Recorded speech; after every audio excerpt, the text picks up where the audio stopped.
going to notice you use the same purse for introduction and engagement, except if I practically do not have a job, like I'm jobless. Yeah. By the time you would calculate the amount you spent, your eyes is gonna clear. Prioritize and compromise, they go hand in hand. Even if I'm buying something worth 10 naira, I'm going to write it down. Write down everything. Write down your priority. What is really important? What are you willing to spend more money on? Then what should you spend less money on? Then you do not want to shop that time. Something you buy for 1,000 during festive season, they'll sell it for 1,500. Hi guys, welcome back to my channel. My name is Deborah. If you are new here, thank you so much for stopping by. If you're a returning subscriber, thank you to watch my content. And today we'll be talking about how to save money on your wedding. Yeah, how to save money during your wedding. If you are interested in cutting down budget, knowing what to do right to reduce your cost during your wedding, this video is for you. And make sure you watch it to the end.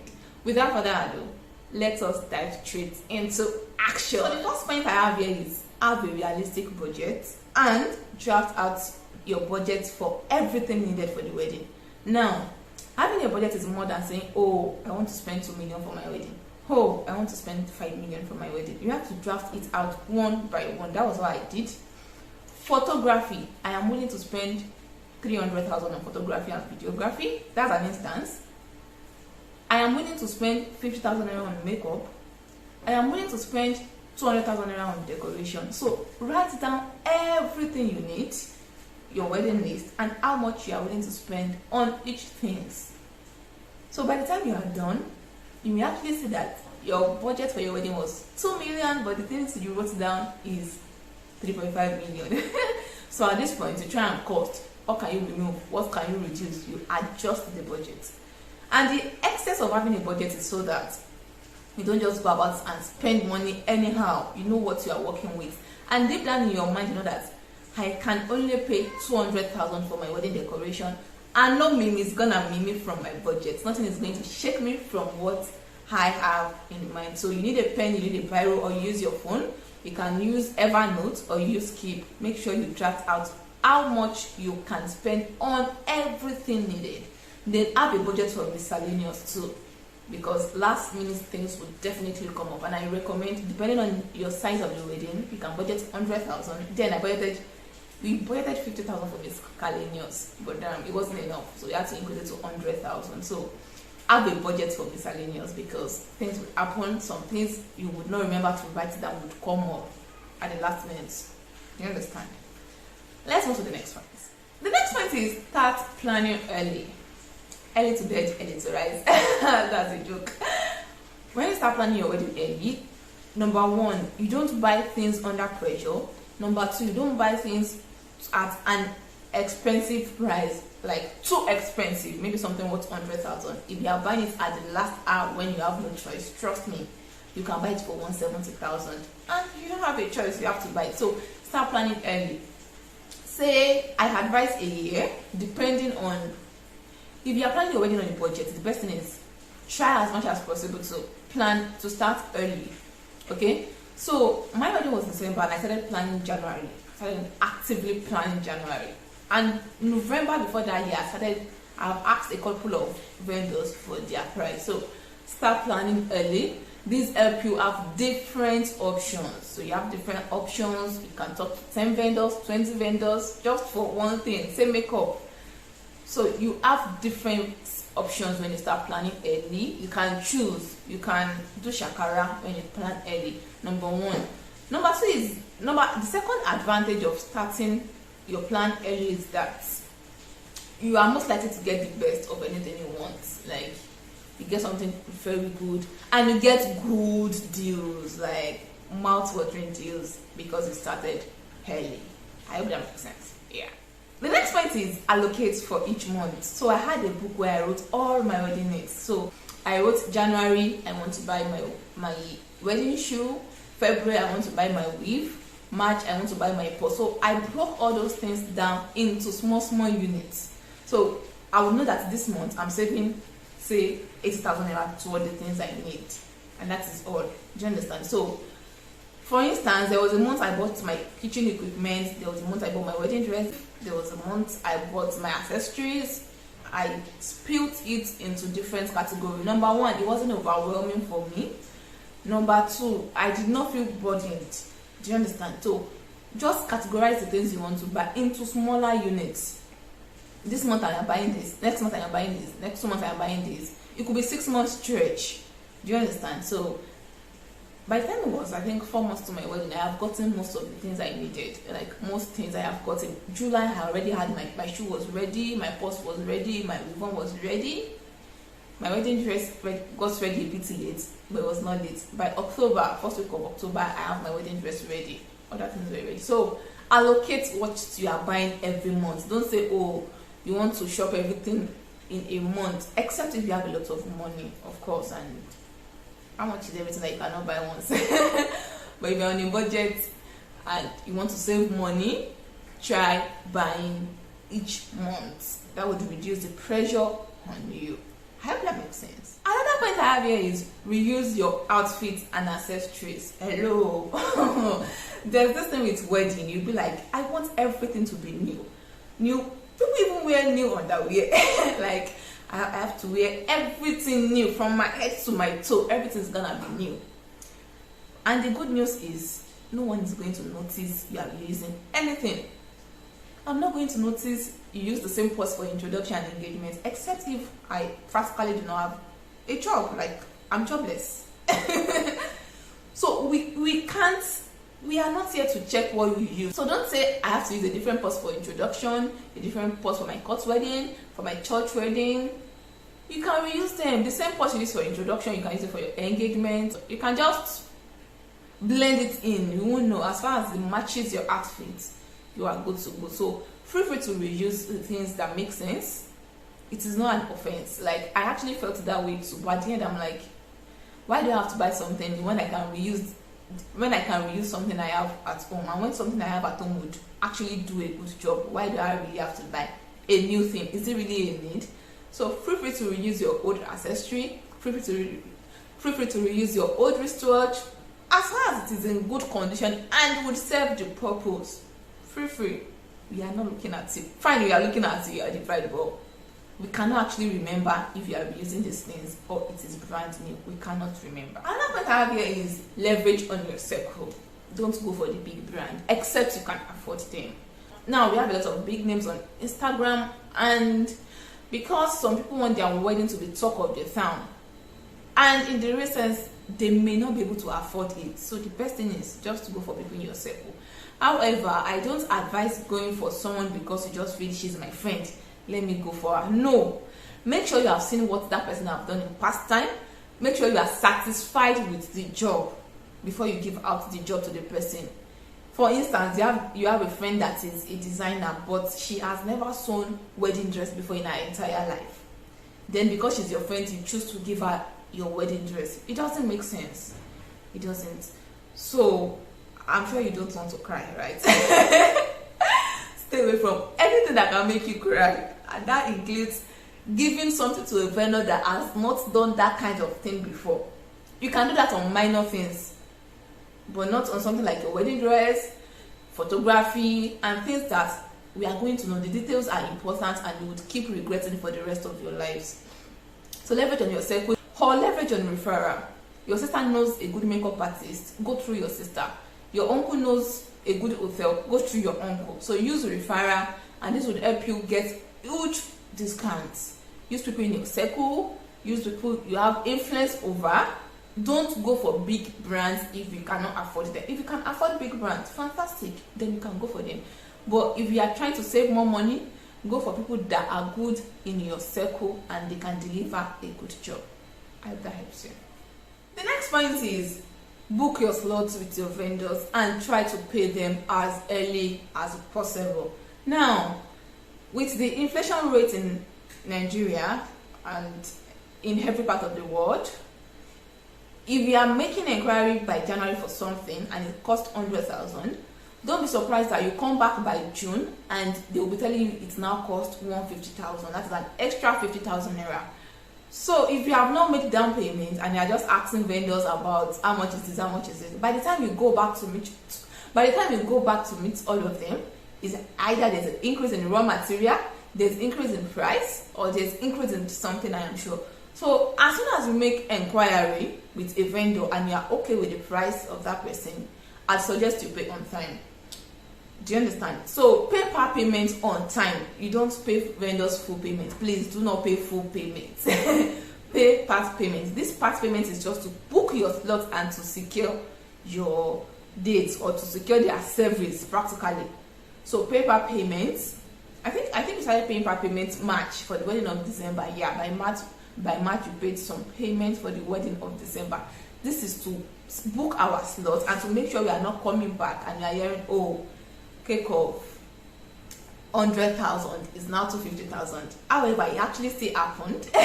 We had to add extra money on some few things because we knew prices of raw material had doubled, but at the same time it was not that much. It was just a bit increase. So pay part payment to secure your slots so that when you get good deals, pay part payment, guys, or else inflation would come in and you'd go back in the next 5 months and you are going to pay double of the price. It would pay double, trust me. The next point is track your spending. Hey, we get really overwhelmed when we are planning for wedding and you are just like,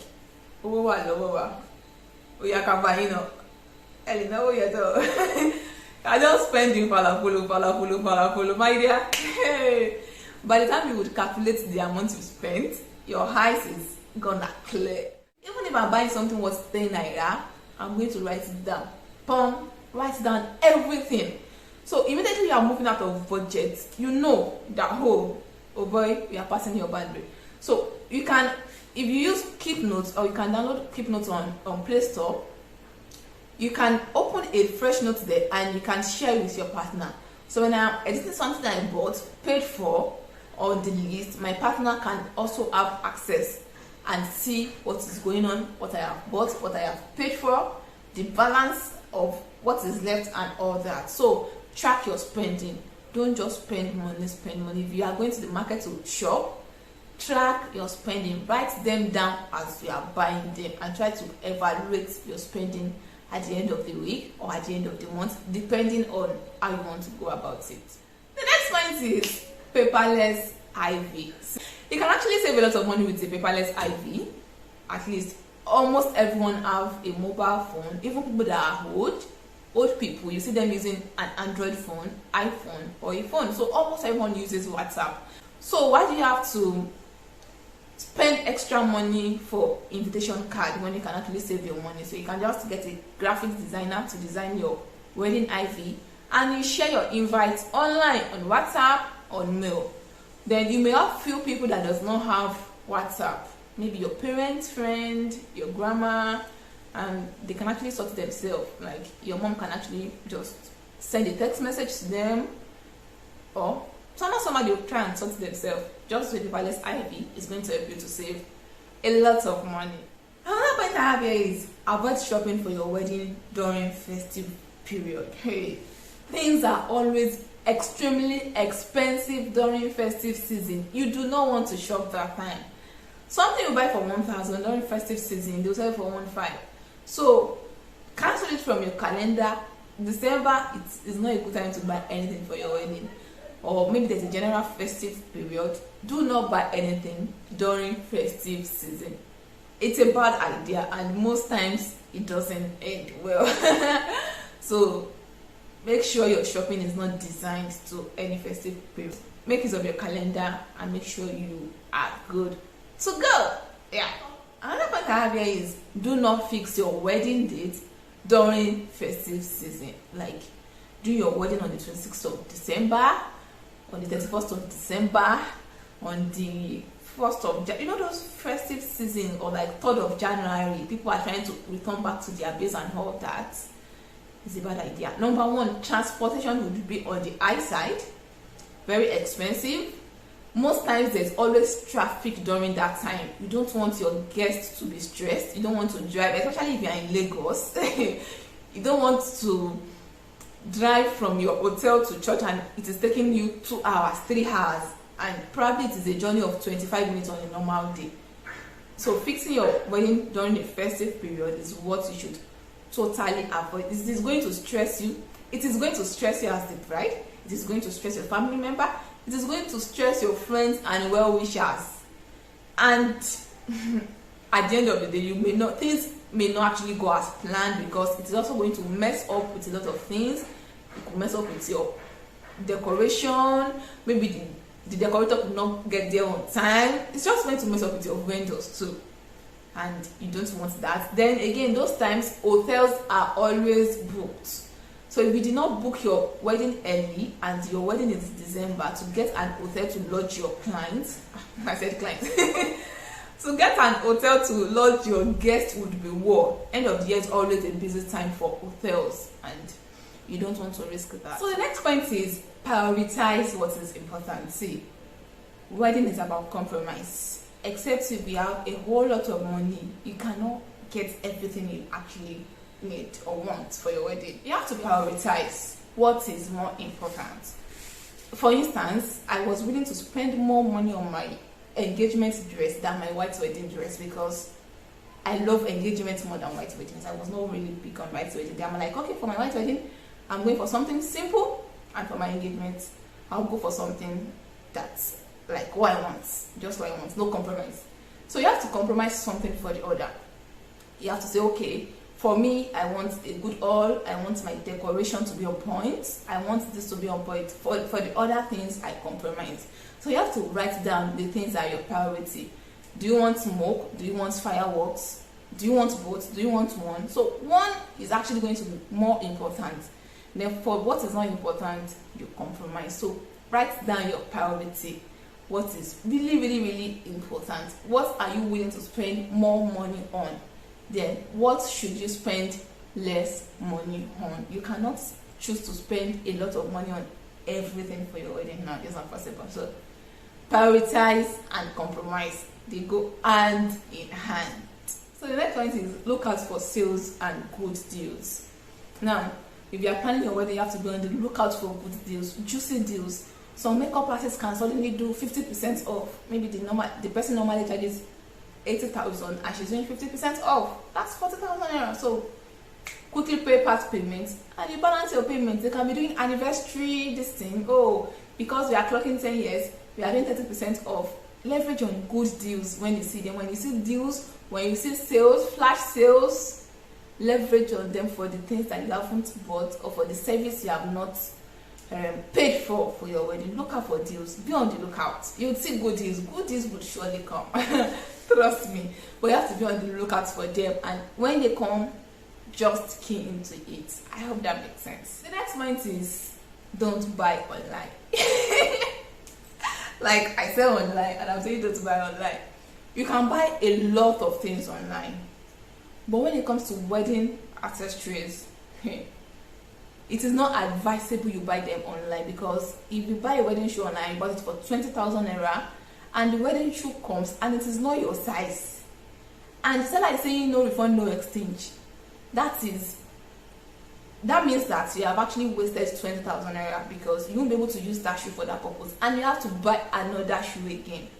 So I usually advise people, carry your 2 legs and do the waka of wedding. It is not what I would advise you to skip. It's not recommended that you buy anything online, because at the end you may actually end up wasting money, except if the vendor can assure you of a refund or an exchange in case it is not your size. If the person cannot assure you, I would advise you do not buy online. If you are in Lagos, you see a lot of things in Balogun Market. I actually made use of Balogun Market a lot. I went to Balogun Market 3 times, and I was living in Ibadan. I would travel down from Ibadan to Lagos to do the shopping, and it actually makes sense, because something I was seeing online for 16,000, 18,000, I was buying it in Balogun Market for 11,000. Like, I was able to save a whole lot of money. In case you don't know your way around Balogun Market, you can contact people that you know have done wedding before and ask them how they were able to navigate. Even me myself, I did not know my way around, but my mom actually assisted me to take me around. So you can ask people that have gone through the process, and I mean people that are close to you. You cannot tell a stranger to come and take you to Balogun Market. Trust me, it is very stressful. When you get home, in fact, you may not be able to eat. You just sleep down like this. It's very stressful, but the good part is you are going to see good deals. So it has to be someone close to you that can take you there. You will see a lot of good deals. Things are beautiful, and I bought all my things, even my weave, my purse, my accessories. I bought them in about local market, and it was actually a good decision because they were cheap and they were my exact size. They were what I want. There's no issue of, oh, go and buy another one again. It's not your size. It doesn't fit. It doesn't do this. It doesn't do that. So make sure you ask people where you can get. So I think that leads me to the next point. Now the next point is ask people where you can get at the best price. So ask around. If you know anyone that have done wedding, please, where did you get your wedding dress? And if the person is close to you, you can ask how much is it? Is it affordable? Don't go and ask a stranger how much you got a dress, please. So ask people around, ask people for good deals. Please, I knew you just got married. I would like to sew my traditional attire. Where did you do yours? So ask people where they got good deals. If you see someone that was something you admire or like, ask them. And I think most people would be glad. After my wedding, a whole lot of people have contacted me for different things, and I was glad to help them out because I have been in that phase of life before, and I know how overwhelming planning for wedding and all that can be. So people tend to attend to you well when you go and ask them, but please do not ask personal questions like, how much did you buy this? If you are not close to the person, you may feel like someone to the person. So I hope you got value in this video. Please give me a thumbs up, share to every bride to be you know that would need this video and would help. Please let them see this. I have the part 2. The part 2 will be posted after this because I do not want this video to be too long. I hope you got value. Please, if you have any question, please drop it in the comment section. I love to read from you guys. Thank you so much for watching. Please subscribe if you have not. I'm going to see you in my next video. Bye. Hey, Chineke.